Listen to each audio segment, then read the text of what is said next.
is some knowledge. So life is a great teacher. Every day we read a page of this book of life. And we should now and then check, what are we learning from that? What are we learning from that? And you find that if you do not learn your lessons, those lessons will repeat. And you come and complain, oh Swamiji, why do I suffer the same problems again and again? Because we are not learning the lessons, so the lessons will get repeated. You will not get a promotion until you learn your lessons, so to say. And if you don't finish that in this life, you come back. And what is the lesson that we learn from all these lifetimes? Suppose I could give you that power and show you last 100 births. You were born in so many countries, so many ways, in so many activities you did, and said, okay, now with that knowledge, what do you think this whole sequence of life is trying to teach us? Sometimes I think about it, and I just quote Swami Vivekananda. He says, the only lesson we get from all this knocking around this universe is that it's all a humbug, but nothing but a humbug. Then he says, but few, very few ever will understand this. So what does humbug mean? Means whatever you are seeking for in this life, it's not there. We are seeking for happiness, we are seeking for freedom, we are seeking for knowledge, we are seeking for beauty and freedom and all those things in matter, in manifested form. It's not there because you as the Atman are already that thing. But you are not able to see yourself. So we put ourselves, stand in front of a mirror to see ourselves, and then we say that's a beautiful image. But we forget that it's a reflection of me. Then that mirror might be a little dusty and dirty, and the reflection might be a little not very clear. And nowadays you have these mirrors that can make your hair fatter or taller and all those things. It distorts you. When you say, and you begin to identify yourself with the image and not with yourself.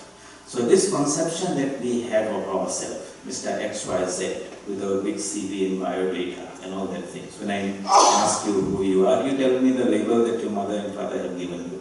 And then you tell me your citizenship, I'm a Canadian, I'm a male, female, I'm a devotee, I'm a doctor, engineer. This is not what you really are. These are called upadhis. What are we really?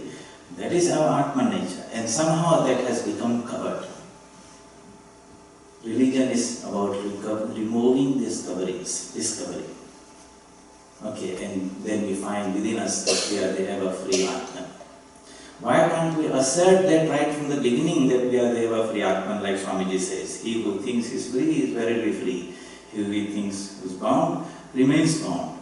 So, this is the positive idea of Vedanta. We are not sinners, we are not degraded, we are not small, miserable little beings. We are the children of God. We are not a little wave on the ocean, we are the ocean itself. That is the power of Vedanta. Constantly drilling that idea in until it runs through our blood and into every thought and word and deed, and that's where great works will come. And if that can be given through an education system, right from the mother, have to drink with the mother's milk. She tells so many stories and all those things. Can those nice lessons and teachings be given to the child? You are hopeless in this, you tell no. All the time, Tamasi Niranjana, you are the ever one all the time, like in the song of Madarasa, Queen Madarasa, the story here. So, that is what the world needs. Otherwise, bereft of that knowledge, we have all this so much living in the midst of abundance. All the physical enjoyments are there, all the amenities are there, yet inside there is so much hollowness and so much suffering and misery. So that's the crying need of Vedanta. Now the challenge is, how do we deliver this to the people? Alright, if we take it in a very religious, spiritual way, as Swami is taking a Upanishad and giving a talk, it's good for devotees like that. But there are many out there who need this, who would not be interested to come here, who want to keep away from organized religions. Even the word God means something like a dictator who has created this world and maybe lost control of it and is very, very fastidious that you have a good record of doing good, otherwise you'll be roasted in some hell or something. That type of idea is a very primitive idea, but that's the understanding they have. And we can't use those loaded words, so they will keep away from us. We have to make it very, very universal. Even those who don't believe in God, The old religion said he was an atheist who did not believe in God. The new religion says he is an atheist who does not believe in himself, in his own higher self. Those are the powerful teachings of Swami Vivekananda. So he is a challenge for all of us, really. It's not for us Swamis. You people have been listening to this Vedanta for God knows how many years, reading all the books, feeling blessed that we have come in touch with these teachings. But we all have to find ways through which this teaching can go out, because there are so many people out there suffering. And we see how Swami Vivekananda and Sri Ramakrishna felt, and they tried so much, so hard to take that message across. We who are his children, his devotees, also have a responsibility in our own little way to make an effort to take these teachings across. Okay, so with that idea, we thought, let us see if we can do something with this Vedanta. So we engaged some counselors, consultants and IT people and mental health specialists from New Zealand, and took them to Fiji for a weekend, and we did some brainstorming to find whether Vedanta can really help a little bit in this mental health area. And we found to our surprise that while most of these government initiatives are there to help people who are almost falling over the cliff, so they are running with the ambulance sort of type of thing. They are already depressed, so they go to a psychiatrist, they put on medication and all those type of things. But there was a crying need to build some fences up the slopes to prevent people slipping down that slope, the preventative idea, where you don't require all the qualification and certification, but can be easily done before problems become more complicated. So we put that information, that was about a year back, on a website called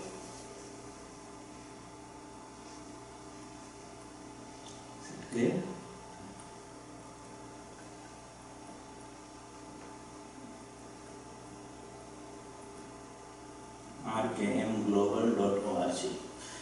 I will not be able to give you all the information about what is there, so I have given you the link, and through that we can keep you updated for those who are interested to pursue or follow that.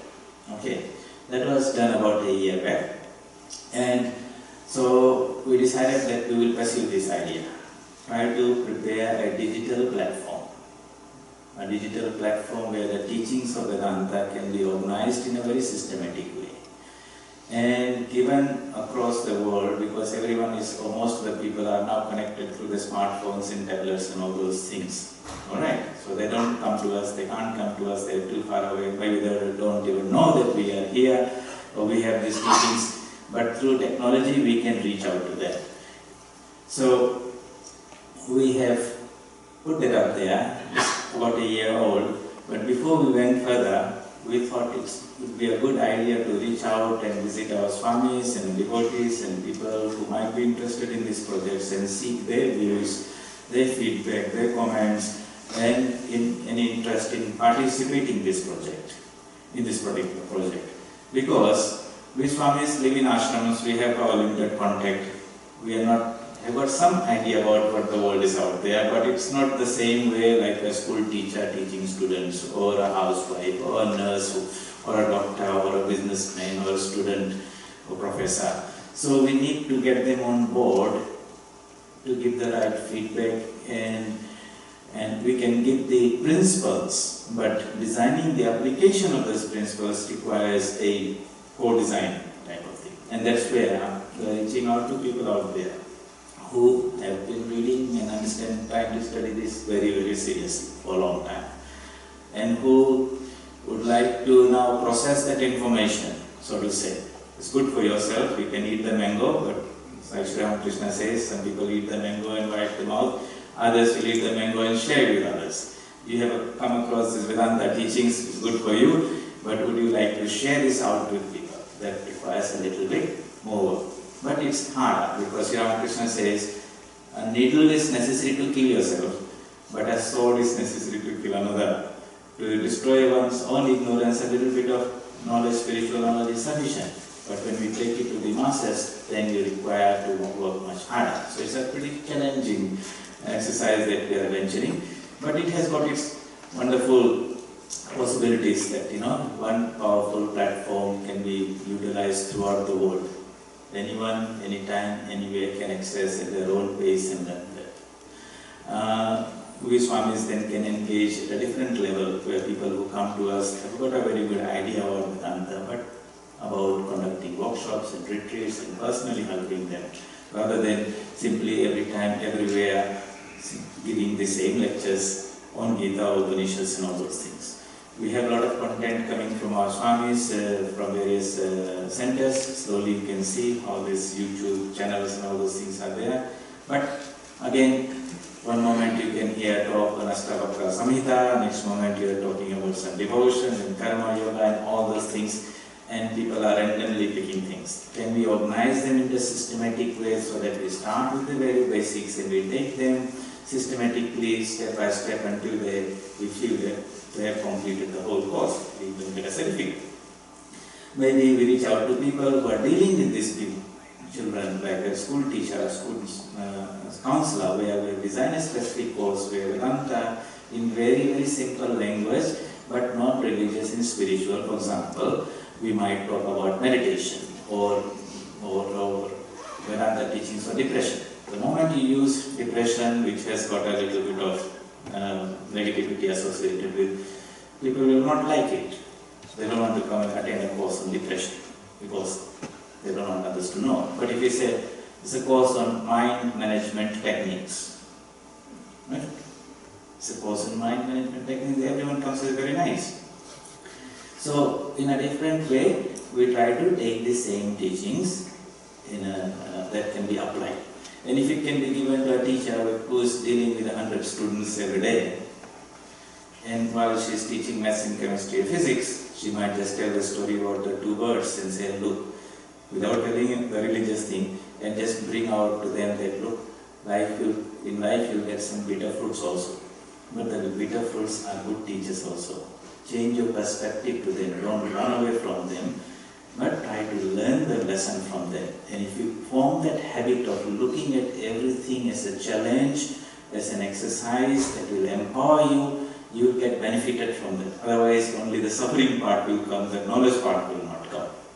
Okay, so if the teachers can drill this perspective or this approach to life and all these problems, then most of the problems will disappear automatically. So, we thought that we will organize this content in a very systematic way.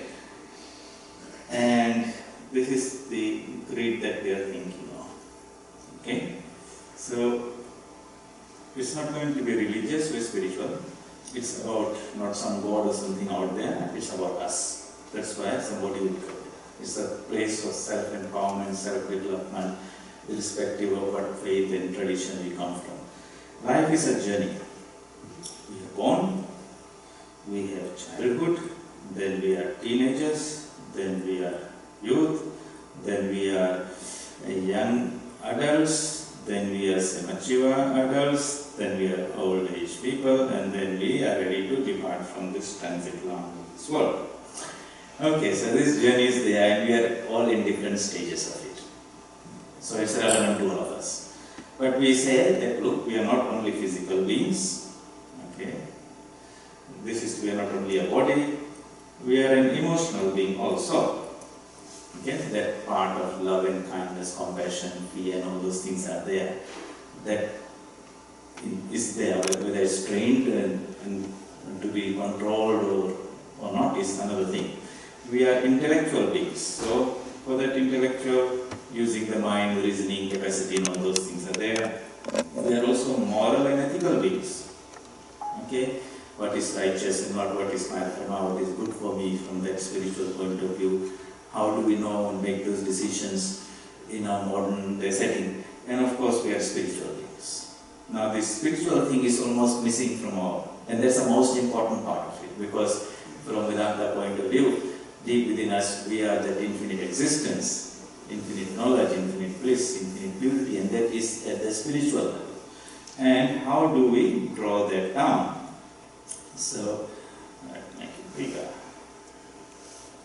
So this is infinite existence, knowledge, bliss. This is the self. It's full of freedom, purity, strength, goodness, whatever you want to talk of, it's there.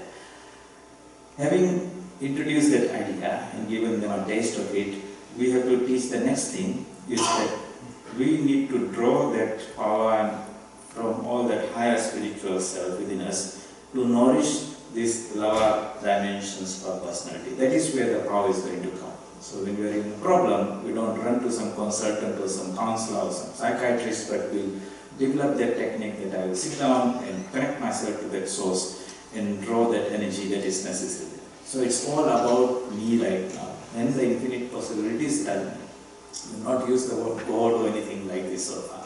So it can be used by a Christian or Hindu or Muslim or coming from any particular faith, or even somebody who doesn't believe in God, like so many people say they are atheists. Atheists in the sense they don't believe in the traditional concept, but they believe in themselves. So Swami Vivekananda's idea is an atheist who doesn't believe in God, but the new religion says he's an atheist who doesn't believe in himself. That will apply. So it's very, very nice.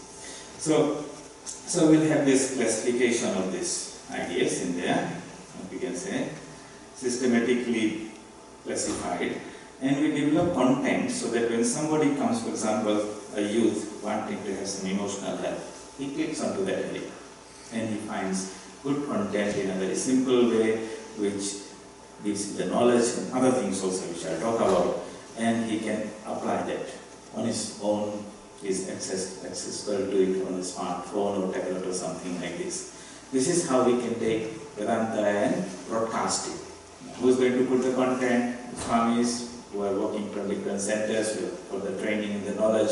We bring in the technology people. We bring in the people who are actually out in the field, who are dealing with these students or student counselors or nurses or doctors or at work and things, and say, we have the principle here. Let's work together how we can develop or package it in a way that will be practical in different stations of life. We also say that we don't want to spoon feed.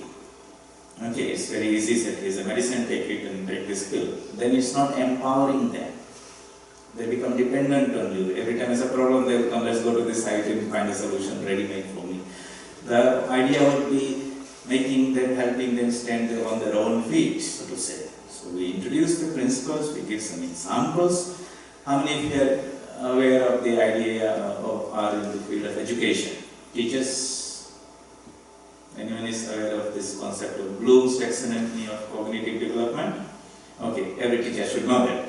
So what it says, and you can do a little search in the internet, any idea, whether it's a Vedantic idea or a secular idea, from Swami Vivekananda's teaching, he says, education is not the amount of information that is put in your head, but it's the assimilation of ideas.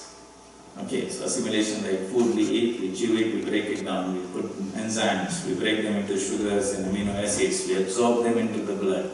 Then what do? Out of that we fashion different cells, tissues and organs in our body, and we also burn it in the cells to release oxygen, energy, so that we can do. If all that has happened, then eating that food was worthwhile. Ideas are food for the mind. They also have to be so-called assimilated and digested. They become productive in your life. If not, then we just have so much information that we carry. So this is a scientific way how ideas are assimilated, and it has to go through a hierarchy, step by step, through 6 stages. It is called, first is called information, second is understanding that information, third is applying that information, fourth is analyzing it, fifth is synthesizing it. Analyzing means breaking down into small parts, synthesizing means recomposing it like into a body tissue, and feedback is how healthy or strong you have become after eating the food. So ideas, Vedanta ideas, teachings from Gita Upanishad, simply knowing those verses and it's not going to help you. That's just the beginning of the thing. The teaching that will be provided must go through what is called information. This is a principle from the Bhagavad Gita. Then there has to be understanding. We check whether they have understood it properly or not. We give some examples how people have applied that in their different lifestyle.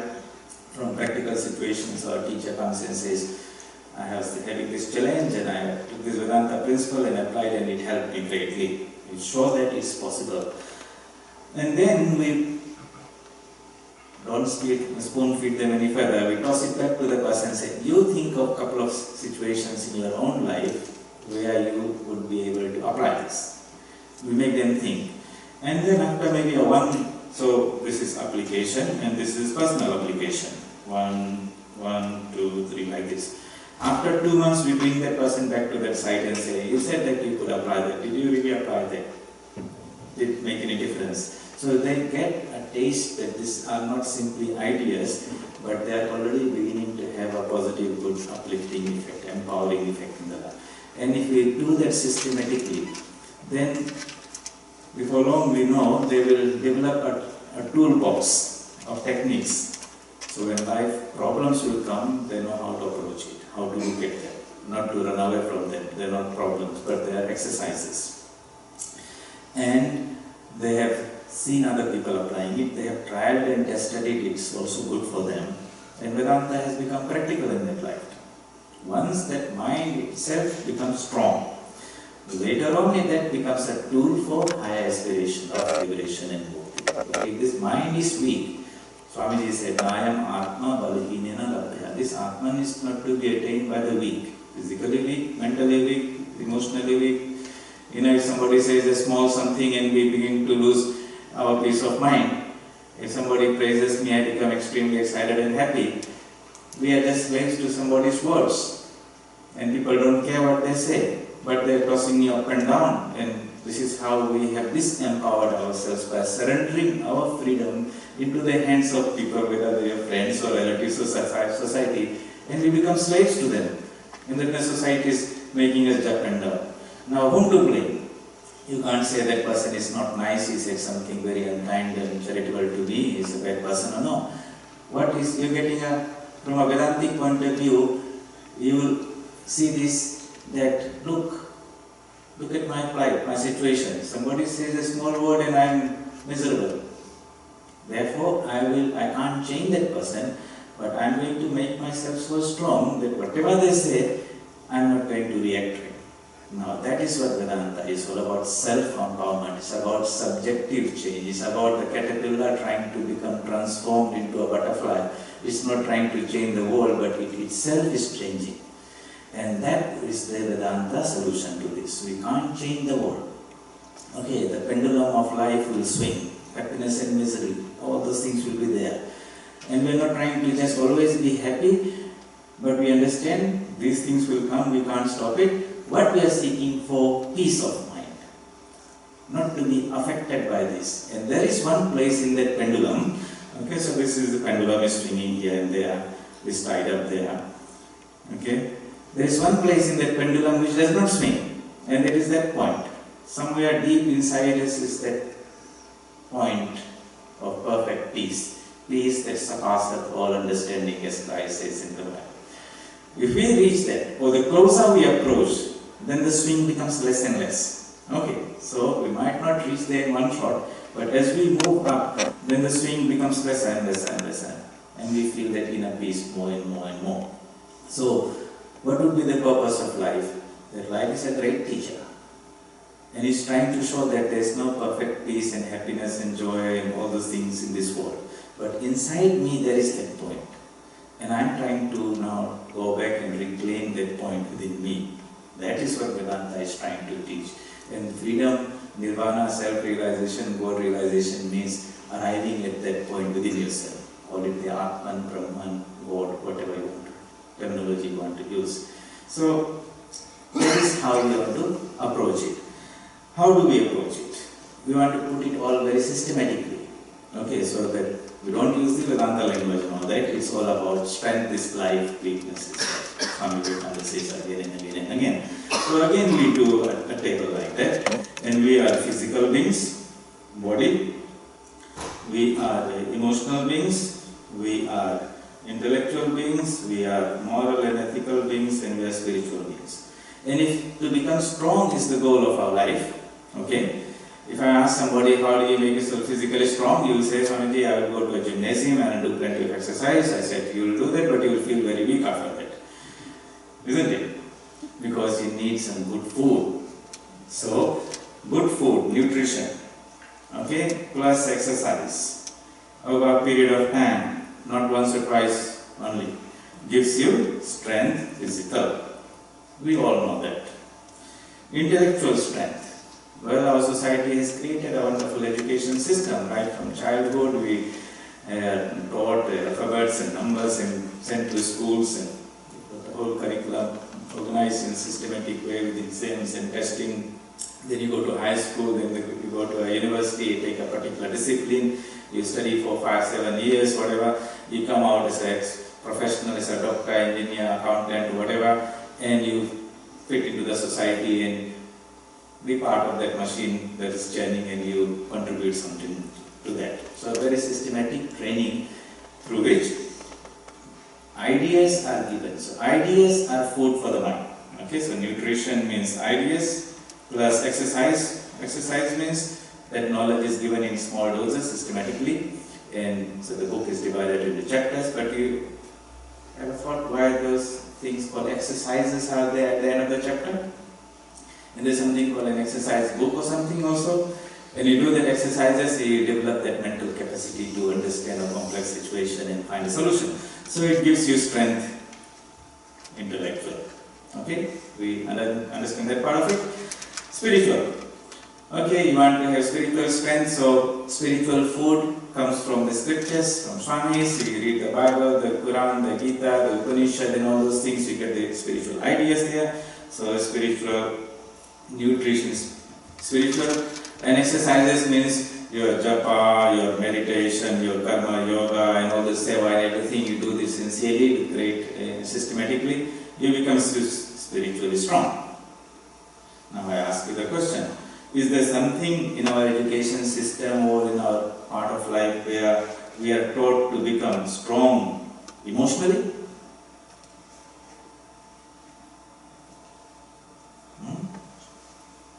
Where you can become so strong emotionally that little sentiments and all small things don't knock you off. They don't make you miserable. You don't worry unnecessarily and all those type of things. You find that life's experiences teach us here and there, but there's no systematic training. Okay. And same thing in the moral and ethical. The parents are good, you've got good mentors who will teach you right values and things, but in our education system, in part of curriculum, that this is what righteousness is there. That you do these things, they are spiritually elevating for you. That you will not have a bad conscience if you do these things and they trouble you. So those things are also not there. Vedanta has the scope to work in that area also. But the same formula should come. What are the ideas plus what are the exercises that can make us spiritually, emotionally strong, morally and ethically strong? We don't have a gymnasium, we don't have a school for this. We don't have an ashrama for that also. Okay, so where is the school? Where the training will happen? We can create some artificial ones, or we can say this life itself, this world itself is a big school in which the lessons can be learned. And that's why Swami Vivekananda says, this world is a gymnasium where we come to do exercises to become strong. But if you look at all those problems, problems coming to us as exercises that are there for developing that strength. And we have that knowledge and power within us, but it's not applying it. See, you can have all the beautiful gymnasium, but if you don't do the exercise, the strength will not come from you. But the exercise is necessary to manifest that strength. We have to understand that. This exercise is painful. You go to the gymnasium, you come, it's all sore, and you complain. But next day again you are there, because even though it's painful, it's like poison in the beginning, but it's like nectar in the end. That's why you will go until you will develop that strength. So this life itself is a gymnasium. It will throw all types of problems to you. You will find somebody is bullying you.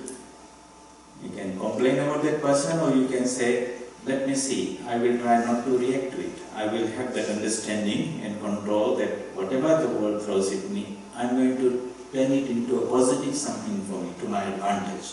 So I will go, maybe I will hold my balance for a while, but I will lose my footing after some time. But again and again, I will go through it until whatever people say, it doesn't unsettle you, disturb you. Then you have become so strong from the challenges that the world gives to you. how do we build that type of attitude in the minds of the people, and educate them in this way so that as they go through life, right from the childhood, by the time they come into the real world, so to say, as adults, they are fully equipped with a very strong mind, very strong emotions, with a very strong moral fiber, and a mind that is very strong in its reasoning, good concentration, anchored in a spiritual truth about what's the meaning and purpose of life. So it's not just getting money and all those type of things, name, fame, power, position, because they will all go away from us. But the purpose of life is to go up in that direction, not just across, becoming old and then passing out of this world. And that some time and effort would need to be invested in that, and Vedanta or the spiritual teachings can help us move in that direction, so long we are trying to do that consciously. So that when this video started, let every man, woman and child hear and learn that behind the strong and the weak and all that whole quotation, every day at our school, all the children repeat that. That is the mantra, until it has gone deep into the mind. In life, they will remember that, and you'll find that when they hear, power will come, glory will come, purity will come, and everything that is excellent will come when the sleeping soul is roused to self-conscious activity. This sleeping soul here has to be roused to self-conscious activity. That has to come down and influence our every thought, word and deed. That's what Swami Vivekananda wanted, that's what Swamiji Sri Ramakrishna wanted. How do we bring that knowledge and make it practical so that it makes us strong physically, mentally, emotionally, morally, ethically, and in all. That is what is the definition of education in religion. Swamiji said, education is the manifestation of perfection already in men. So from that level we bring it down here to this lower level, that is called education. And religion is the manifestation of divinity already in men. When you are working in that level, we call it religion, but there are not really too many divisions, it's one whole thing. That's how we classify. And if we can draw up a digital solution that can be available online, that somebody can receive it, okay, it's not going to be done overnight, but that's a vision and a mission, and we can all work together in that. Then it's a very powerful tool to disseminate the Vedanta teachings throughout the world. And that will be the gift of the Ramakrishna mission, and that will be a very nice way to take the teachings, because Sri Ramakrishna and Swamiji and Mother came not from India or few people or Indians, they came for the whole world. But we have to speak in their language, not in our language, and something that should be practical. So anything, what will be the criteria of any content that you go? The first thing, it should be universal. Swamiji had said we should be ready to sacrifice everything for that 1 sentiment of universality. No sex, no limitations. It should be practical. Don't talk about something up there in the cloud that's very nice to hear about, but it's beyond us, and so it's very difficult. It's only possible for Sri Ramakrishna and his direct disciples. No, it's possible for us also.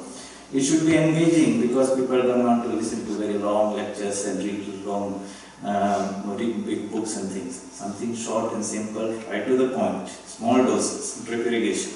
Feed it daily and it will happen better than pouring a bucket of water on the root of the tree in form of a big book or long lecture and half of it runs away, because power of retention is not very, very strong. It should be very, very simple. Like Sri Ramakrishna's teachings are very, very simple. Swamiji's mother's teachings are very, very simple, isn't it? It should be very, very consistent. So different parts of the website should not be contradicting. It should be non-controversial, no politics or agenda or this and that hijacks the narrative from the particular. So these will be some of the criteria that will be sort of checkboxes will be there before the whole thing can be vetted, ready. So there's a lot of sort of work in there. We have been reading the Vedanta, we have been listening all those things from our own personal point of view, but like we said, Ramakrishna said, a pin is necessary for killing our own ignorance, a sword is necessary to destroy the ignorance of somebody else. But it's not impossible. The teachings are there. Sri Ramakrishna, Swamiji's complete works you read, they have removed all the unnecessary things. Like Swamiji said, Sri Ramakrishna has given us a purified version of Hinduism, the Sanatana Dharma. We have to take those teachings out again and make them relevant to the present needs for people at different stages of life and at the different dimensions of their personalities. It comes out in a very holistic way, integrated way, and then we use the technology people who can develop the solutions in very, very nice little capsules, so to say, and that's given to people and they take it and feel empowered. That is the vision and mission with which I have reached out to various Swamis, right from Southern California centers to Northern California, then Seattle, New York, Providence, Boston, here, and I'm going to Washington and Houston and Dallas before I go back to Fiji. Once I go back, I will try to crystallize all the ideas that are there and try to update that website so that it gives a very comprehensive picture of what we want to do, why we want to do, how we want to do, what are the steps and all those things. But as that picture becomes clear, you will understand it's not the task of one person. So, over the century, the Vedanta has been preached all around the world. A lot of resources have been developed. The Swamis have a lot of experience now working in different countries. We would like to capture that, and part of this project is to reach out to people and say, would you like to be part of this? We invite you to be the little squirrel that carry a few grains of sand to build this bridge through which the Vedanta teachings of Sri Ramakrishna and Vivekananda will go to the world. That is the invitation with which I have come. I hope if you like the presentation, please visit that website that I talked about, follow that, and if you have some ideas and feedback and something you can contribute, and I can tell you everyone can contribute something if you think you have. If you are ready to work on that. It will mean some exercise, but that exercise you will find will do a lot of good to you also, because you will need to process, you will need to read, you will need to think about it, and that will clarify your own ideas in a better way. And if in a combined way we can disseminate these teachings, like putting a satellite up in the sky, and it transmits throughout the world, so to say, then we can reach out to a much wider audience and people who really need this. So, thank you Swamiji for giving this opportunity to share these ideas with our devotees here. And I look forward to see how we can get engaged. On that website itself, there is a link to join, so you can, if you're interested, when you are ready and you feel you've got something to give, you can go there and then you can put your names and tell us who you are, what are your special qualities, characteristics that you have, or what you can bring on board, and we will then try to reach out to you and put you in an appropriate team where your knowledge and skills and whatever you wish to offer can be utilized in a holistic way, so that it builds a team that can drive this. So this is an invitation, it's a challenging one, but it's nice to be part of something good, I think. Thank you very much.